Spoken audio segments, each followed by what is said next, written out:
به نام خداوند بخشاینده مهربان. سلام دانش آموزان گرامی.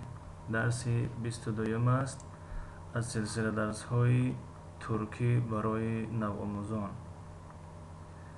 الفبای زبان ترکی حرف ر. رادیو، رادیو، رادیو، رادیو. رادیو تقریبا در بیشتر زبان ها، اکثر زبان ها رادیو ترجمه می شود. در زبان تاجیکی ما و شما نیز رادیو می گوییم. راکت، راکت، راکت، راکت و تاجیکی ما راکت ترجمه شده است. یعنی همون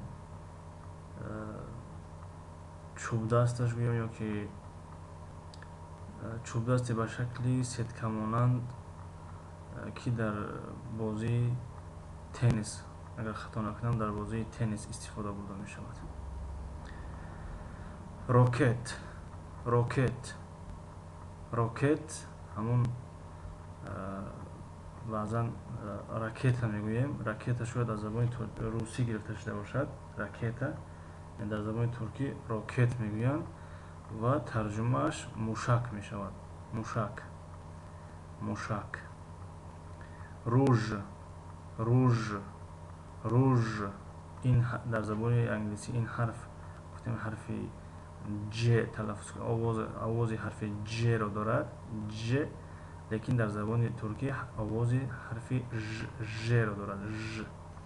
بنابراین روژ، روژ، روژ، روژ. لب سرخ کنک یا موتیکی لب، روژ و لب سرخ کنک. خوب، این بود درس 22. تا درس های نوبتی. خدا نگهدار.